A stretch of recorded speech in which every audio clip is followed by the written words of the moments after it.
Assalamualaikum warahmatullahi wabarakatuh. Perkenalkan, nama saya Saniatul Mutahharoh dengan NPM 24783031. Saya dari kelas TRPL 1A.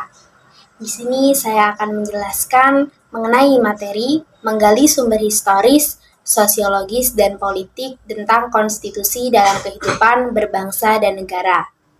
Dalam bukunya yang berjudul Letivan 1651, ia mengajukan suatu argumentasi tentang kewajiban politik yang disebut kontrak sosial yang mengimplementasikan pengalihan kedaulatan kepada primus inter pares yang kemudian berkuasa secara mutlak. Primus inter pares adalah yang utama di antara sekawan atau sekumpulan orang terpenting dan menonjol di antara orang yang derajatnya sama. Negara dalam pandangan Hobbes cenderung seperti monster Leviathan. Pemikiran Hobbes tak lepas dari pengaruh kondisi zamannya, sehingga ia cenderung membela monarki absolut dengan konsep divine right yang menyatakan bahwa penguasa di bumi merupakan pilihan Tuhan, sehingga ia memiliki orientasi yang tidak tertandingi.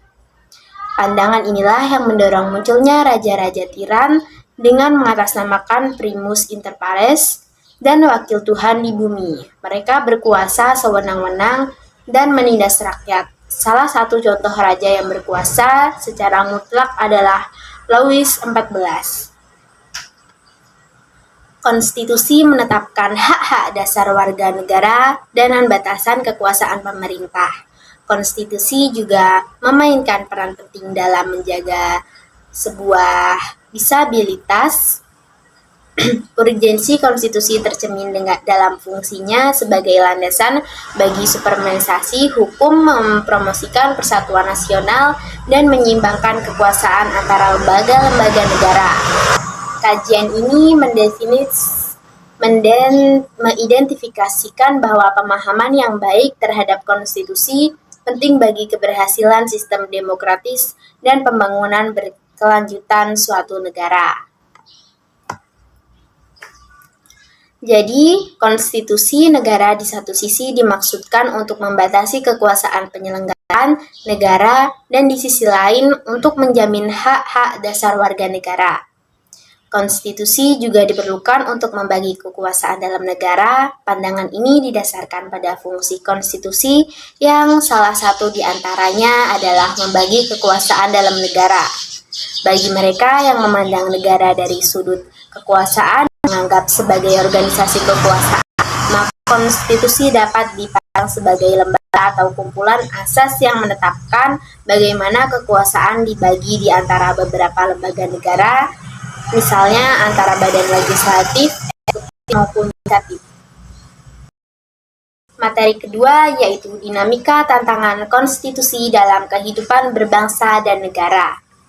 Konstitusi adalah hukum dasar yang mengatur kehidupan berbangsa dan bernegara di Indonesia. Dinamika dan tantangan sering kali muncul dalam berbagai kehidupan berbangsa dan negara, dan baik karena perubahan sosial politik, ekonomi, teknologi, maupun adanya perbedaan pandangan ataupun kepentingan antara berbagai kelompok masyarakat. Beberapa dinamika dan tantangan konstitusi yang sering muncul di Indonesia, di antara lain adalah perubahan konstitusi. Konstitusi Indonesia telah mengalami beberapa perubahan sejak pertama kali disahkan pada tahun 1945.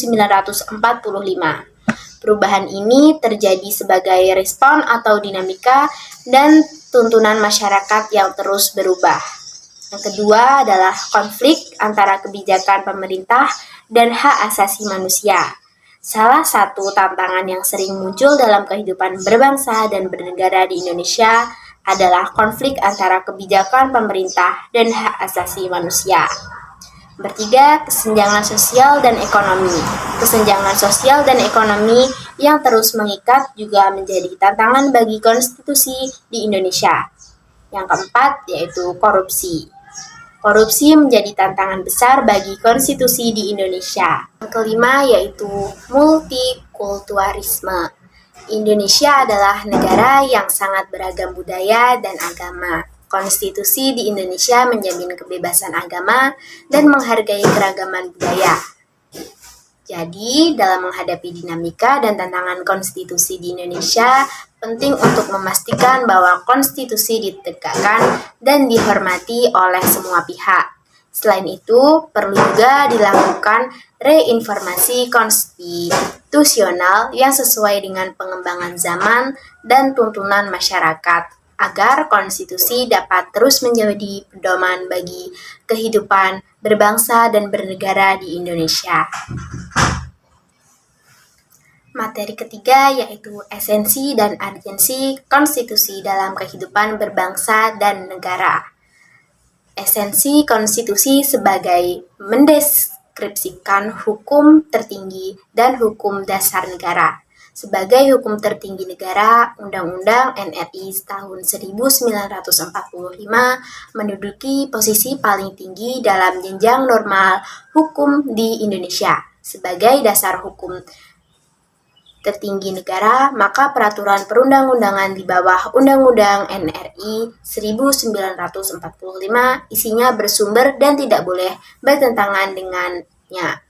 Berdasarkan ketentuan ini, secara normatif undang-undang isinya tidak boleh bertentangan dengan undang-undang. Jika suatu undang-undang isinya dianggap bertentangan dengan undang-undang dasar, maka dapat melahirkan masalah konstitusional undang-undang tersebut. Urgensi konstitusi dalam kehidupan berbangsa dan bernegara. Negara tanpa adanya konstitusi tidak mungkin terbentuk. Negara dan konstitusi tidak dapat dipisahkan satu sama lain. Konstitusi memiliki kedudukan istimewa dan menjadi sumber hukum utama. Oleh karena itu, tidak boleh ada satu peraturan perundang-undangan pun yang bertentangan dengannya. Konstitusi menunjukkan sebuah arti penting untuk menjadi sumber barometer kehidupan berbangsa dan bernegara, serta memberi arahan dan pedoman bagi penerus bangsa dalam menjalankan suatu negara. Sekian pengertian dari 3 materi yang dapat saya sampaikan. Saya akhiri. Wassalamualaikum warahmatullahi wabarakatuh.